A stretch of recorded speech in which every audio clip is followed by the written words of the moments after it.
নমস্কার বন্ধুরা, আমি সুদেষ্ণা চলে এলাম আবার একটি নতুন ব্লগ নিয়ে।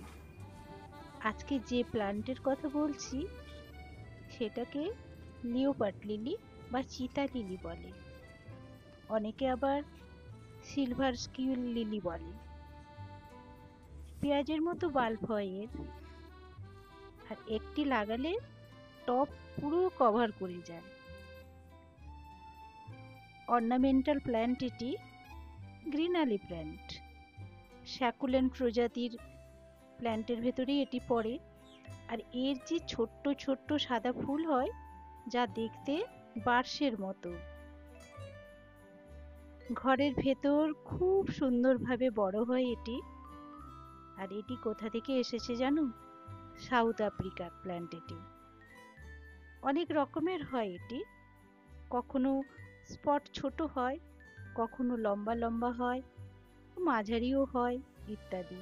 আর আমার এই গাছটি হচ্ছে মিডিয়াম সাইজের স্পট।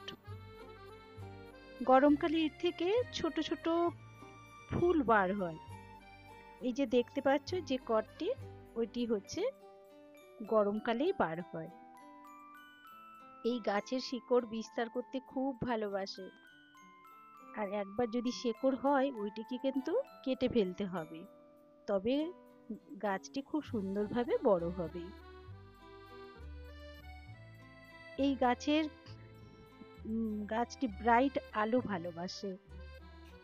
বেশি রোদে রাখা যায় না, কিন্তু রোদে রাখা যেতেও পারে, সেক্ষেত্রে পাতাও তো সবুজ থাকবে না, আর পাতাগুলো কেমন যেন পোড়া পোড়া হয়ে যাবে।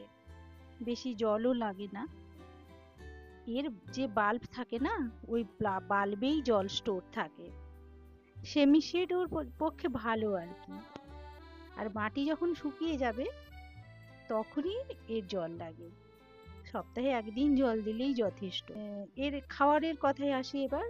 এর খাবার হচ্ছে অর্গানিক খাবার খুব পছন্দ করে, আর আমি একে পাতা সার, গোবর সার এবং ভার্মি কম্পোস্ট দিয়ে থাকি।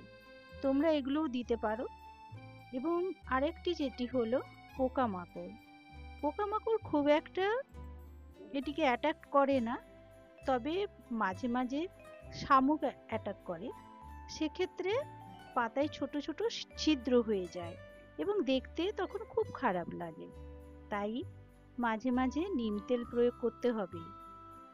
আর অন্যান্য গাছে যখন আমরা নিম তেল প্রয়োগ করি, সেই সময় এটিকেও একটু নিম তেল দিয়ে দিলে গাছটি খুবই সুন্দর থাকবে। আর এটি যদি একবার লাগানো যায় অনেক দিন পর্যন্ত এটি বেঁচে থাকে, এবং এখান থেকে অনেকগুলি গাছ তৈরি করা যায় এবং গিফটও করা যায়। তাহলে আজ এই পর্যন্ত। আজ তবে আসি। তোমরা সবাই ভালো থেকো, সুস্থ থেকো এবং সাবধানে থেকো। ধন্যবাদ।